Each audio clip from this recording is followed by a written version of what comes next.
Ukraine শান্তি সম্মেলনে অংশগ্রহণ করেও যৌথ ঘোষণাপত্রে স্বাক্ষর করেনি ভারত, ব্রাজিল, সৌদি আরব, দক্ষিণ আফ্রিকা, থাইল্যান্ড, ইন্দোনেশিয়া, মেক্সিকো এবং সংযুক্ত আরব আমিরাত। শনিবার সুইজারল্যান্ডের বুর্গেনস্ট্রোকে শুরু হওয়া এই সম্মেলনে প্রায় ১০০ দেশ ও সংস্থার প্রতিনিধিরা উপস্থিত ছিলেন। যদিও ৮০টিরও বেশি দেশ ও সংস্থা যৌথ ঘোষণাপত্রে স্বাক্ষর করেছে। ভারত, ব্রাজিল, দক্ষিণ আফ্রিকা ও সৌদি আরবের মতো আঞ্চলিক শক্তিগুলো ইউক্রেনের ভূখণ্ডের অখণ্ডতার বিষয়ে একমত না হওয়ায় স্বাক্ষর করেনি।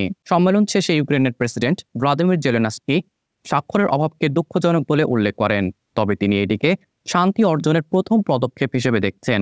তিনি বলেন, জাতিসংঘের সনদের প্রতি শ্রদ্ধাশীল দেশগুলো পরবর্তী স্বাক্ষর করতে পারবে।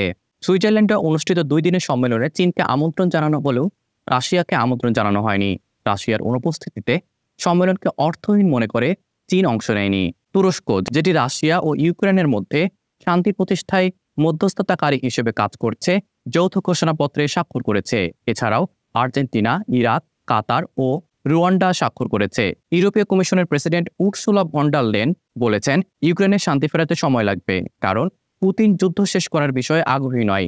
রুশ প্রেসিডেন্ট ভ্লাদিমির পুতিন বলেছেন, পূর্ব ইউক্রেনে দখল করা ৪টি অঞ্চল থেকে কিয়েভ সেনা প্রত্যাহার করলে এবং ইউক্রেন ন্যাটোর সদস্য হওয়ার আশা ত্যাগ করলে রাশিয়া শান্তি আলোচনা করতে পারে।